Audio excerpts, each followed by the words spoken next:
Friends, welcome to today's blog. तो जैसे आप लोगों ने देखा, एक्चुअली यहाँ पे कल रात से काफ़ी बर्फ़बारी हुई।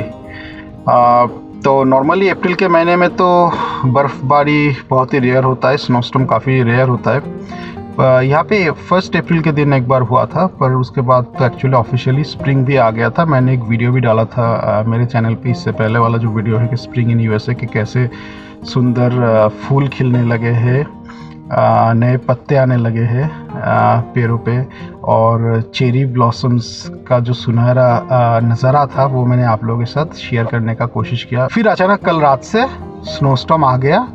पहले तो बोल रहे थे कि 2-3 इंच या 4 इंच के अंदर ही स्नो होगा, पर जैसे आप लोग देख रहे हैं मेरे गाड़ी के ऊपर जो बर्फ़ का जो चादर था, मेरे हिसाब से उसमें 4 इंच तो नहीं होगा, उससे ज़्यादा ही होगा मेरे हिसाब से। हम पहले जहाँ पे रहते थे न्यू जर्सी, वहाँ इतनी ठंडी होती नहीं थी। यहाँ पे ठंडी ज़्यादा रहती है। हम लोग जो स्टेट में मूव हुए हैं वो ओहायो का नॉर्दर्न पार्ट में, और ठंडी में यही एक मुश्किल, टेम्परेचर काफ़ी कम रहता है तो आपको जैकेट वगैरह, ग्लव्स और सर और कान आपको ढक के निकलना पड़ता है।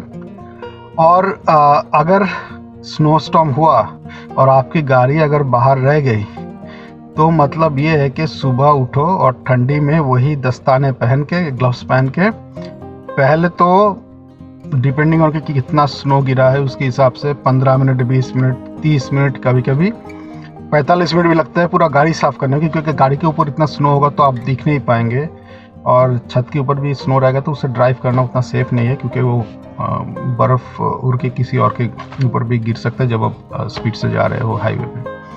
तो यही एक दिक्कत रहता है कि मतलब आपको साफ़ करना पड़ता है।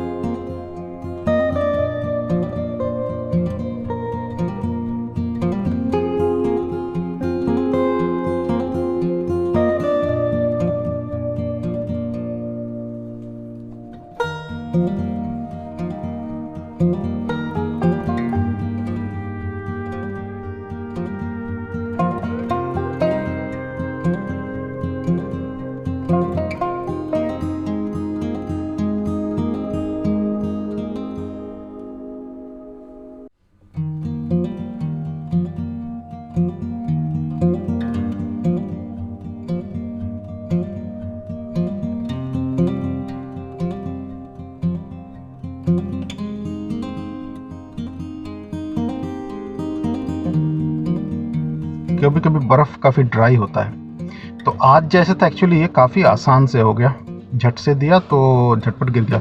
कभी कभी वेट होता है तो वो मतलब जम जाता है बर्फ़ गिरने के बाद, तो उसको बहुत ही दिक्कत होता है साफ़ करना। बट एनीवेज, अभी गाड़ी साफ़ हो गया है। अभी मैं निकलूँगा और आपके साथ शेयर करूँगा कि ये जो स्नो में मैं जो ड्राइव करते हुए जा रहा हूँ तो उसके कुछ नज़ारे।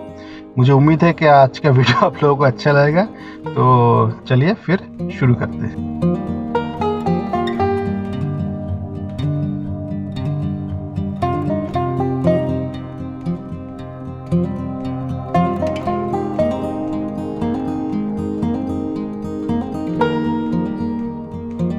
तो जैसे आप लोग देख रहे हैं कि एक्चुअली मेन हाईवे जो है वो काफ़ी एक्चुअली साफ़ ही है, ज़्यादा स्नो इसमें है नहीं।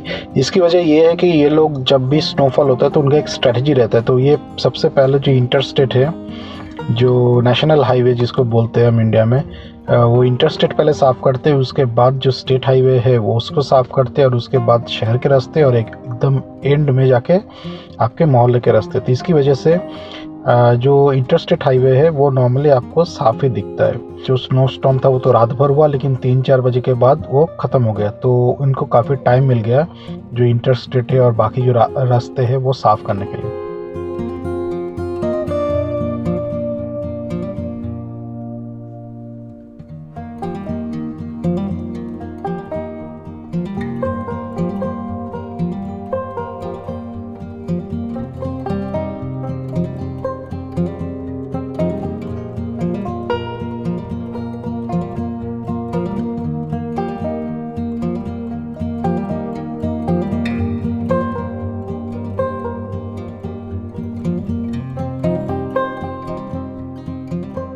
और एक चीज़ जो बताना ज़रूरी है वो है कि अभी जैसे रास्ता साफ़ है, उसमें बर्फ़ नहीं है, लेकिन कई बार ऐसा होता है कि रास्ता पूरा बर्फ़ से ढका हुआ होता है।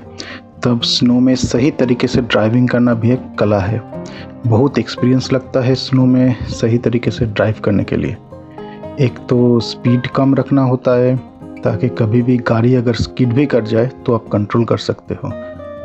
दूसरी बात, बहुत सोच समझ के ब्रेक मारना पड़ता है। अगर हार्ड ब्रेक किया तो स्लिपरी कंडीशन में गाड़ी स्किड करके कंट्रोल से बाहर जा सकती है। फिर गाड़ी का सही टायर मतलब करेक्ट टायर होना ज़रूरी होता है। मुझे याद है कि मैंने जब पहले गाड़ी चलाना स्टार्ट किया यूएसए में स्नो के अंदर, तो मुझे कई महीने लग गए समझने के लिए कि क्या करना चाहिए और क्या नहीं जब स्नो में ड्राइव कर रहे हैं। तो इट्स अ लर्निंग एक्सपीरियंस और बहुत ज़रूरी है अगर आप इसी इलाके में रहना चाहते हैं तो, क्योंकि आप अगर यहाँ पे रहते हैं तो इसको अवॉइड नहीं कर सकते। कभी कभी तो 2-3 घंटे के अंदर मौसम बिगड़ जाता है और अचानक स्नो स्टॉर्म चालू हो जाता है।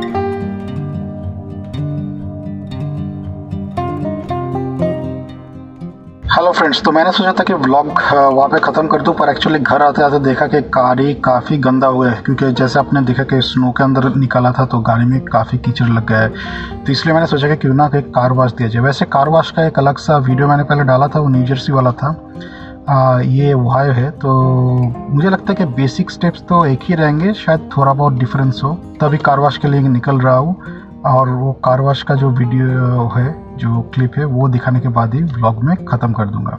तो मुझे उम्मीद है कि आज का व्लॉग आप लोगों को बहुत ही पसंद आया होगा। अगर अच्छा लगे तो लाइक कीजिए, शेयर कीजिए, कुछ प्रश्न हो तो कमेंट में लिखिए, और सबसे बड़ी बात है कि अगर आपको अच्छा लगे मेरा कंटेंट तो मुझे सपोर्ट करने के लिए मेरे चैनल को सब्सक्राइब कीजिए। तो मिलते हैं अगले वीडियो में। Take care and have a great day ahead.